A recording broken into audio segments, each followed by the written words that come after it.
വരും, എല്ലാം ശരിയാകും. സാമ്പത്തിക പ്രതിസന്ധികൾക്കിടയിലും സംസ്ഥാന സർക്കാരിന്റെ ധൂർത്തിന് അവസാനമില്ല. തദ്ദേശ തെരഞ്ഞെടുപ്പിലെ ദയനീയ പരാജയം പഠിക്കാൻ മുടക്കുന്നത് ഖജനാവിലെ 20 കോടി രൂപയാണ്. തോറ്റതോ തോറ്റു, ഇവറ്റകളെ തോൽപ്പിച്ച് അടിച്ചിറക്കി വിട്ടാലും പോവൂല കേട്ടോ. എന്തൊരു ചെലവാണോ എന്തോ. അല്ലെങ്കിൽ എവിടെയെങ്കിലും നടക്കൂ? തോൽവി പഠിക്കാൻ ഖജനാവിൽ നിന്ന് 20 കോടി രൂപ പോലും. നാട്ടുകാരുടെ പണമെടുത്ത് പുട്ടടിച്ച് നാട് കുളം തോണ്ടി അതോടുകൂടി തദ്ദേശത്തിൽ അങ്ങ് തോൽപ്പിച്ച് കയ്യിൽ കൊടുത്തു. എന്നിട്ട് ദയനീയ പരാജയം പഠിക്കാൻ തുട്ടിറക്കണോന്ന്. എവിടെ നിന്ന് വരും തുട്ടെന്ന് ചോദിച്ചാ ഖജനാവല്ലേ. ഒരു മാസം തട്ടി മുട്ടി ജീവിച്ചു പോണെങ്കിൽ തന്നെ ഒരു 1.5 കോടി രൂപ വേണം. ചില മാസങ്ങളിൽ 2 വരെ പോവും. അതേത് മാസം? ഏപ്രിൽ. എന്തിനും ഏതിനും ഖജനാവിലെ പണം. 20 കോടി രൂപ സ്വാഹ. തെരഞ്ഞെടുപ്പ് ലക്ഷ്യം വെച്ച് CPM-ന്റെ നവകേരള സർവേ. വീട് കയറി ഇറങ്ങൽ. ധൂർത്തിന്റെ പലതരം വേഷം കണ്ടിട്ടുണ്ട് കേട്ടോ. ഇതാണ് മാരക വേഷം. തീർന്നില്ല, വരുന്നുണ്ട് മക്കളെ വീണ്ടും ലോക കേരള സഭ. സർക്കാർ വീണ്ടും ലോക കേരള സഭ ഒരു ധൂർത്തായിട്ട് വീണ്ടും ഉന്നയിച്ചിരിക്കുകയാണ്. കോടികൾ വരുന്ന വഴി കാണില്ല, പോകുന്നതും കാണില്ല.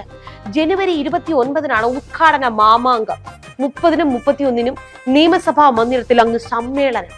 അപ്പൊ കാശായി, ആഘോഷമായി, സമ്മേളനമായി ലേശ അടുപ്പിച്ചങ്ങ് കിടത്തണം. മദ്യവർജനം. ശ്രീനാരായണ ഗുരുവിന്റെ പ്രബോധനം തന്നെയാണ് നടപ്പാക്കിയത്. ഗുരുവിന്റെ ഈ പാതയിലൂടെ തന്നെയാണ് ഇപ്പോൾ കേരള സർക്കാർ മുന്നോട്ട് പോകുന്നത്. കേരള സർക്കാർ മുന്നോട്ട് പോകുന്നത് ഗുരുവിന്റെ പാതയിലൂടെയാണ് എന്നാണ് മുഖ്യമന്ത്രി പിണറായി വിജയന്റെ വാക്കുകൾ. എന്നിട്ട് പറയുന്നു, ബ്രാൻഡിക്ക് പേരിടൂ, 10,000 രൂപ സമ്മാനമായിട്ട് തരാന്ന്. കേരളത്തെ മദ്യവിമുക്തമാക്കാൻ പ്രതിജ്ഞാബദ്ധരാണ് LDF മുന്നണി. ബ്രാൻഡി വേണോ ജോസേ?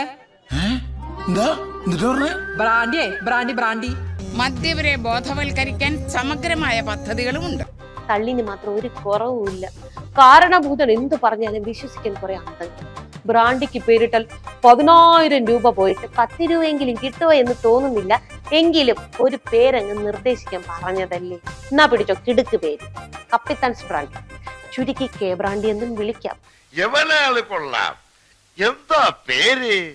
പൊന്നപ്പൻ. ഇതിനിടയ്ക്ക് അങ്ങനെ ഒരു സാധനം ഇറങ്ങിയോ? ഇനിയുള്ള കാലം വളരെ കരുതലോടെ വേണം നീങ്ങാൻ. വൈരുദ്ധ്യാത്മക ബൗദ്ധികവാദമാണല്ലോ ഞങ്ങളുടെ ജീവശ്വാസം. അപ്പൊ പാവപ്പെട്ട സാധാരണക്കാരായ മദ്യപർക്കും തുല്യ പങ്കാളിത്തമുള്ള ഒരു സർക്കാർ രീതിയാണ് ഞങ്ങൾ സ്വീകരിക്കുന്നത്. പറയുന്നതൊന്ന് പ്രവർത്തിക്കുന്ന വേറൊന്നും.